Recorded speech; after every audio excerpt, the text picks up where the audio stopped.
An information technology professional who is also a member of U.S. Congress, grilled the CEO of TikTok, Suzy Chu, on Tuesday about the Chinese government's ability to access American data and censor content through the popular video sharing app. Shou Chu's testimony came at a crucial time for the company, which has acquired 150 million American users, but is under increasing pressure from the U.S. officials.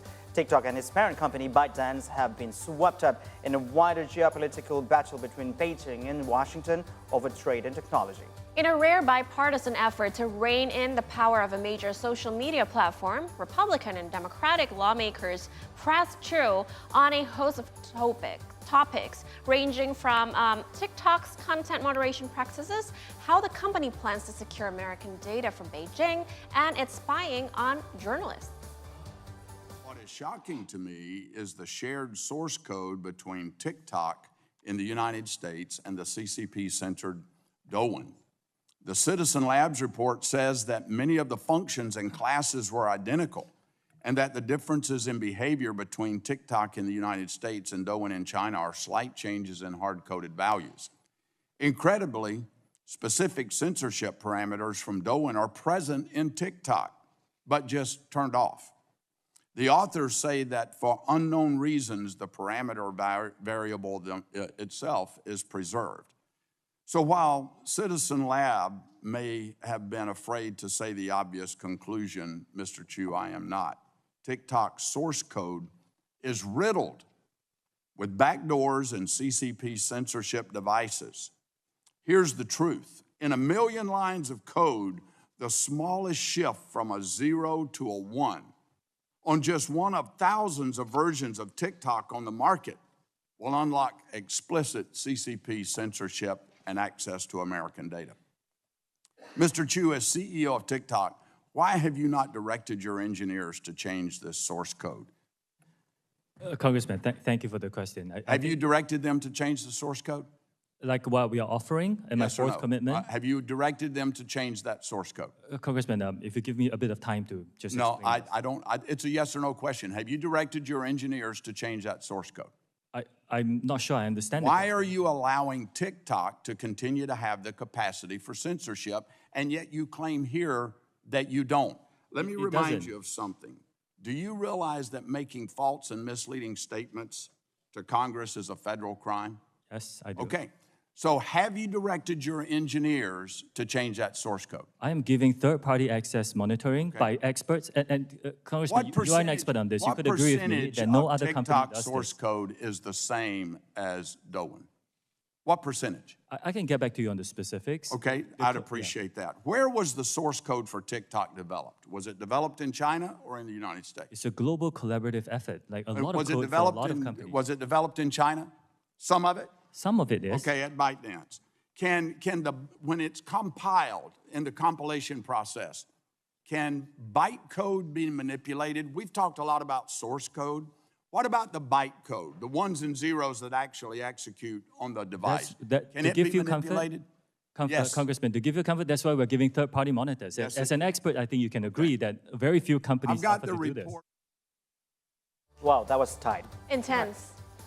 Super intense. Super intense. If you watch during 5 hours, there was just one moment, a very tense questions from one of the Congress member of United States and grilling the CEO of TikToks.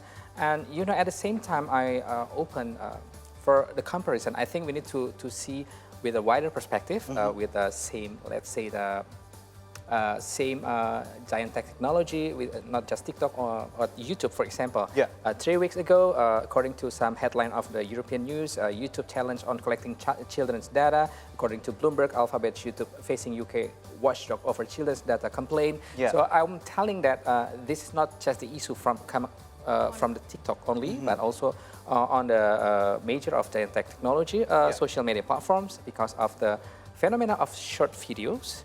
And with the combination of the video and music, for example, it's more attracting for the user, especially for children.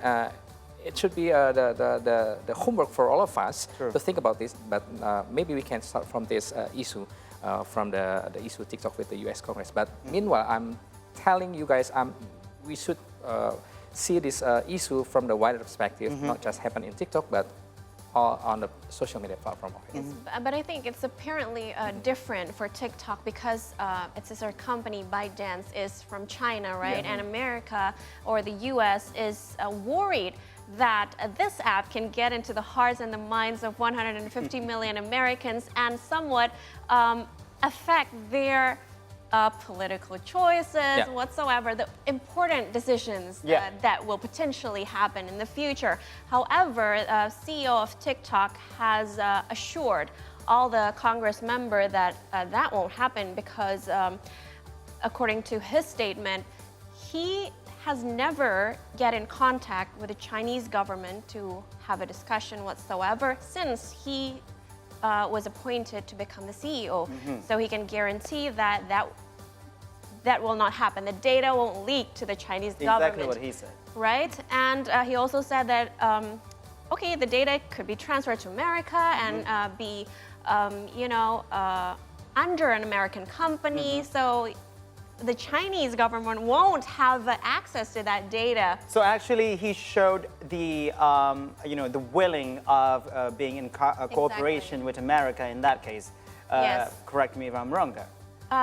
He said that in a statement during the meeting with the Congress. And what's interesting about this is when we compare it to when Mark Zuckerberg meets the Congress, it's quite different. Because 5 years ago, the Congress member, they didn't know anything about what they're talking about. They didn't understand about technology as advanced as this year. They understand less than what they have right now. But this time, I think they have more information. They have more specific details regarding the things Some of the Congress members came with some evidence, like they played the video first before they grilled the CEO. Exactly. So it was quite tough for But this TikTok geopolitical CEO. unrest has forced them to be able to understand and to be able to, comply with the trend, quote unquote.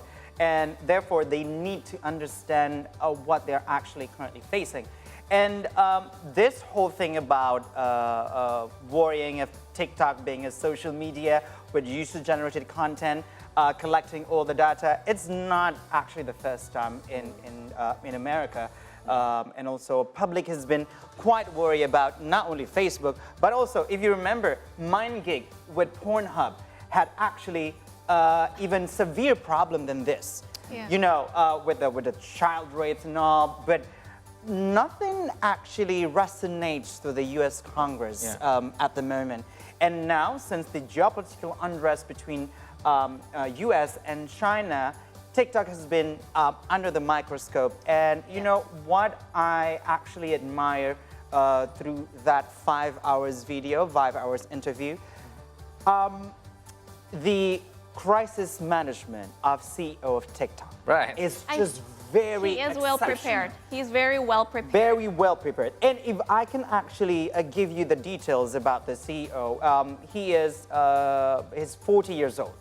And he was actually appointed as the CEO of TikTok just March 2021. And before that, he was the CFO of Xiaomi. What's that? The cell phone company. Cell phone and also the electrical company, Xiaomi. The Chinese Xiaomi. Yes. Okay. And also before that, he was actually an investment banker at Goldman Sachs.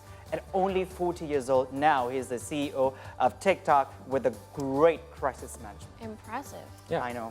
And we will talk more about that later. I believe we still have a lot of things to discuss about it. I'm very invested in this.